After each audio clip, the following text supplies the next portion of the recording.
And we also saw the effect of increasing the number of taps. We had increased the number of taps to 3. Let's say you are testing a UART interface. We need to find tap placements, right? As we know, taps for maximum length LFSR counters. Now the zoring has an issue. Initially, this especially becomes important when you are uploading these things on FPGA. From here to here, this is 8 bits.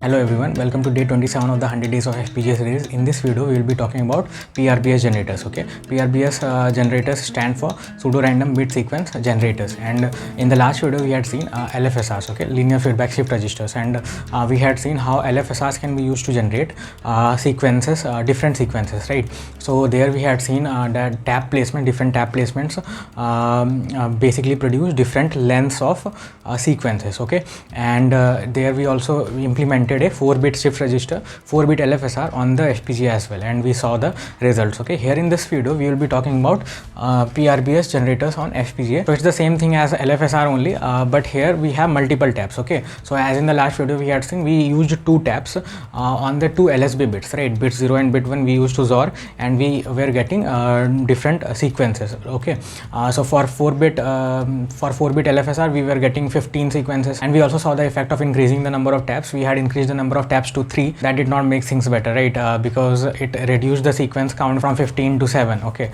so that was not necessarily good, but here since we are not talking about PRBS generators, it's important to note that we will be talking more about bigger length LFSR. So let's say PRBS 7 or PRBS 15, those are some of the standard LFSRs that you would implement in order to generate pseudo-random sequences. As we had seen that a tap placement itself determines what will be the maximum length of that LFSR. Okay, so the position of the tap placements and the number of tap placements is what we basically need to think about when we are creating LFSRs and creating pseudo-random number generators. Okay, so starting off, let's say you have an 8-bit LFSR. Okay, let's say you are testing a UART interface, and since a UART signal usually would have 8 bits, you will send 8 bits at a time. You probably need a 8-bit message to be sent over. Okay, so for those conditions you probably need an 8-bit LFSR. So let's see how we design that. Okay, so we'll have an 8-bit LFSR. So you will have 8 bits over here, and we need to find tap placements, right? As we know, tap placement and the number of taps is the thing that we need to know for an LFSR to work. Okay, so the tap placements are basically defined by the polynomial. Okay, so if you read a little bit theory about this LFSR, you will see that this entire LFSR can be represented using polynomials, and if the polynomial is primitive, that means this LFSR will be of maximal length. Okay, I'm not going to go into the mathematics of LFSR since we are more concerned about implementing this thing on our FPGAs and using it. Okay, again I encourage you to read about LFSRs, and there are numerous videos on YouTube itself to learn more theory about this LFSR, more mathematics and stuff. Right here all we are concerned about is the number of taps and where to place them. Okay, if you go to Xilinx LFSR tap table, will have this document. Okay, many of the online sources you can find these tap placements, but this document over here really sums it pretty well. If you go to this page in this documentation, this 5th page, you can see all this tap placement. Okay, taps for maximum length LFSR counters, and here you can basically get the number of taps for each n-bit LFSR that you are going to create and where to place them. Okay, since we are creating an 8-bit LFSR here, you can just go and say this column. If you see this row over here, you can see that n is equal to 8, which is the number of bits, and the tap placement says 8654. Okay, another thing that you can notice here is that this is saying XNOR from, okay, not XOR. So in the previous videos we have seen that we basically XOR these values, these data bits, to get the feedback bit. Okay, now the XORing has an issue. Initially you need to provide some seed. Okay, you cannot keep entire thing as 0 initially, otherwise what would happen, the entire LFSR will lock up, right?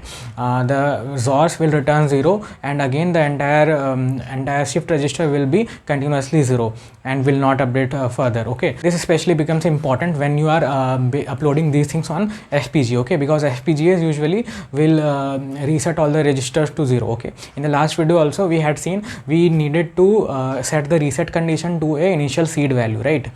So we did that, and then only we got the LFSR working, right? So here as well, to counter that issue, you can use XNORs instead of XORs. Okay, if you have XNOR and you will have 0 0, the XNOR will output a 1, okay, instead of 0 that we are getting in XOR. Okay, so if you are getting a 1 and you are feeding it into the LFSR, you are going to basically run the LFSR. Okay, XNOR condition will also lock up when you have all ones. Okay, XOR will lock up when you have all zeros, and XNOR will lock up when you will have all ones. Okay, but usually when you upload your bitstream on the FPGA, you will not have the registers as 1, you will usually have it as 0. Okay, so this XNOR thing prevents the lockup, 0 lockup. So that is why they are basically using XNOR. Now since we know the tap placements of this 8-bit LFSR through this table, we are going to use this tap placement itself. Okay, so I'm going to write the Verilog code for this tap placement and we'll just implement it on our FPGAs. Okay, I'll create a new project.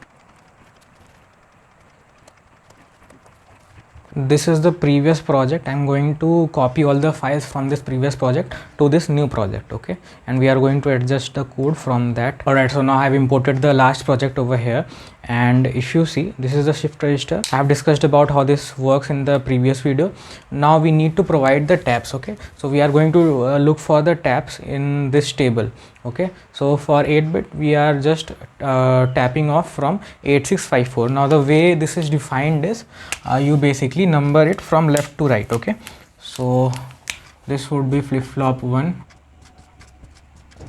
Okay, this is the numbering, and in terms of register, if you see the reg we have defined in this module, if you see this goes from 0 to 8. Okay, just redefine this width over here, 7 down to 0, 0 to 7, right? So this is the 0, 1 2 3 4 5 6 7. All right, so what we are going to do, we are going to check out the table and basically XNOR the corresponding bits over here. So those two indices, this numbering is different from this bit indices in the reg that we have defined over here. So the Xilinx documentation, if you see, this counts from 1, right? That is why we have 8 in the XNOR table over here. You can see this is 8. Okay, you cannot have 8 if you count from 0, so these guys are counting from 1. So we are going to tap off from 8 6 5 and 4. So this is going to be 8 6 5 and 4. We are going to XNOR these 4 bits and feed these 4 bits inside from this left side. Okay, so for that we only need to basically change this feedback. Okay, so here in the feedback we have to take 0 2 3 and 4, 0 2 3 and 4, right? So this is done. Another thing is, in the last video what had happened was we were using this clock division module to divide our clock. Okay, and we are feeding this slow clock in our shift register as a clock. Okay, and we are using that slow clock in the always block, and this was causing reset problems, right?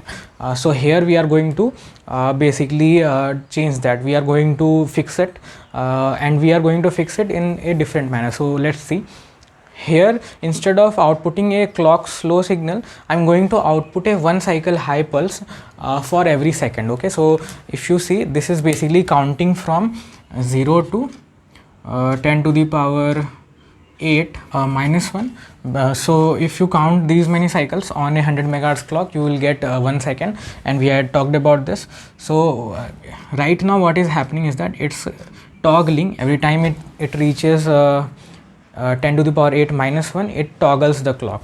So the slower clock is behaving something like a 1 second high, 1 second low, that means 2 second time period clock. Okay, so now what we are going to do, we are simply going to output a single cycle pulse, and then we are going to keep it flat 0. Every second we will be outputting a single cycle pulse. Okay, now this single cycle pulse will be detected by another always block, and it will basically shift the shift register based on this single pulse, based on this condition. Okay, in that way we can run our shift register clock on 100 megahertz as well, but only shift when we see this 1 cycle pulse.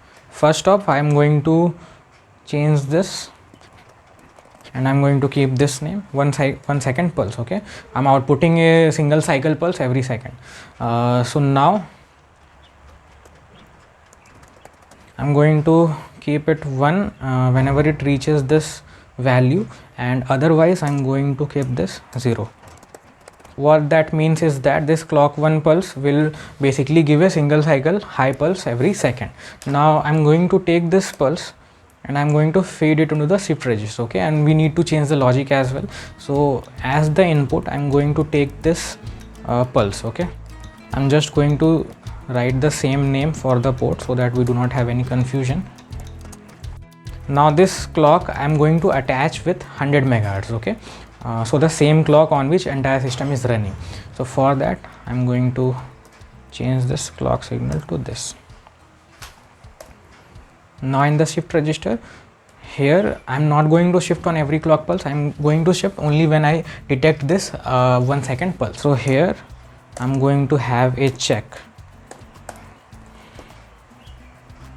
If this pulse goes high, we are going to shift our shift register, otherwise we are not shifting. Okay, so this means it is going to shift our shift register every second. Okay, another small little detail is that we were using this slow pulse, this slow clock, which is 2 second time period clock over here. If you see, the width is 2 seconds. Since we are using it as a primary clock in our always block, it was basically triggering every 2 seconds, right, instead of every second, because this is basically looking at positive edges. So if you have if you see these positive edges, these are 2 seconds apart. Now these pulses will be 1 second apart, so the entire updation will be slightly faster, but that will be able to observe, so it doesn't matter.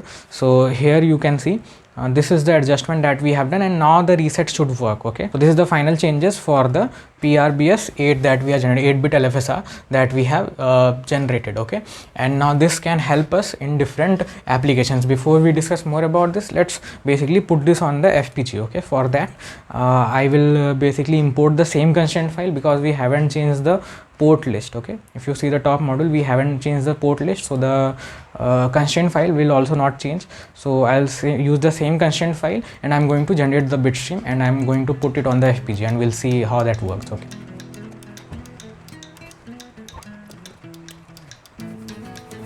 alright, so bitstream has been generated, and off camera I have done a few other changes like this bit width changes, and here in the shift register as well we are outputting a 7 down to 0, right.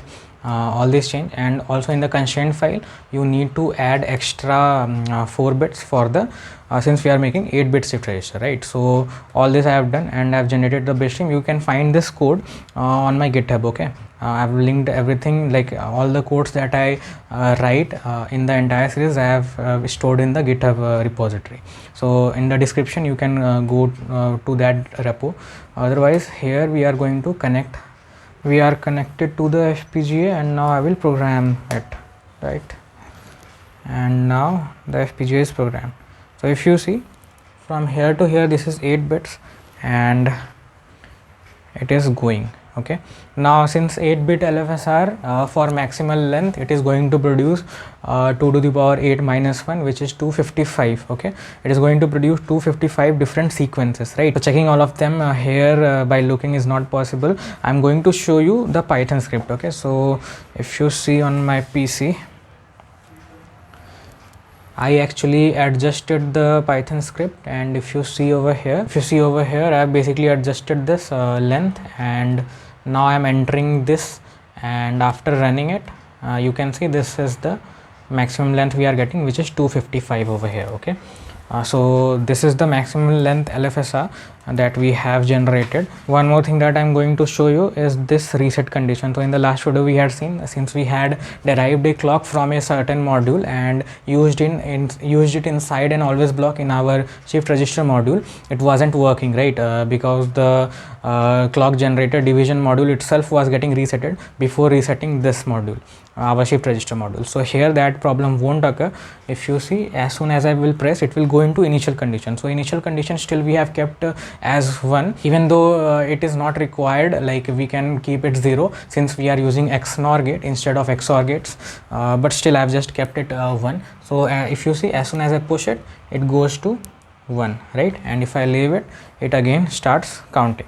It again starts transitioning its states. Okay, so this reset condition is working, and this is how you use a single cycle pulse. This is we do not usually create a entire clock signal, like slow clock signal, and use it inside always block. Usually what we are going to do, we are going to use this enable conditions. Okay, we'll use these enable conditions to basically perform our task based on the timing. Okay, so this is the PRBS 8, this is the 8-bit LFSR implemented on the FPGA. Alright, so we have implemented this 8-bit LFSR on our FPGA, and we had seen these tap positions from the table. Okay, so it doesn't matter whatever the length you want to create. So let's say you want 16 bits. Okay, let's say you are creating some kind of an interface that you want to check, and you want a 16-bit data constantly, right? So what you can do, you can create a 16-bit LFSR, and where you will get the tap placements, you will get the tap placements over in this table. Okay, you do not need to calculate mathematically. You can just look it up, look at the taps, and you can simply implement it. Okay, one more thing that I would like to mention is that usually what would happen if you need a single bit, usually you can simply take one of these bits. Okay, so you can simply output 0 0 1 0, whatever the sequence is going to come, you will just take one bit at a time. So if you need single bit, okay, you can either use the entire LFSR or you can use a single bit as the serial output. Okay, depends on whatever your application is. Okay, so let's say you are testing a BPSK modulator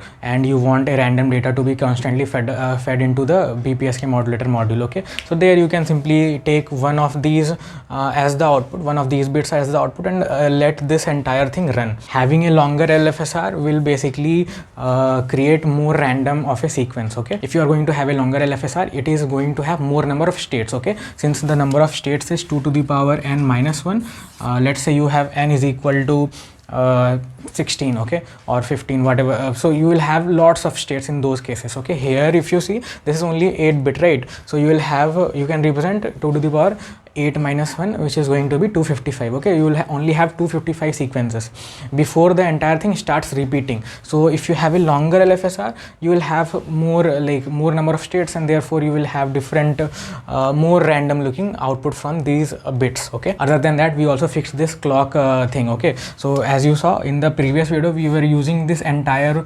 2-second time period clock inside the always block, and that video I had said this is not an optimal solution because using another derived signal inside an always block will cause problems inside an FPGA especially. So here what we had done, we simply counted up to 1 second, and we generated this single cycle pulse on 100 megahertz clock and used another always block to basically see this single cycle pulse, and this is how we updated the or shifted the shift register, right? So this is a better method to do. Okay, so right now we have just implemented this PRBS generator on the FPGA. So the major takeaway from here is that these tap placements can be found on the table. Okay, and depending on what number of bits you want to generate for the LFSR, or if you want more randomness in your design, you can choose the length of the LFSR and you can look at the taps from the table itself. Okay, so that is it for this video. We learned about this PRBS generator and put it on our FPGA, and thanks for watching.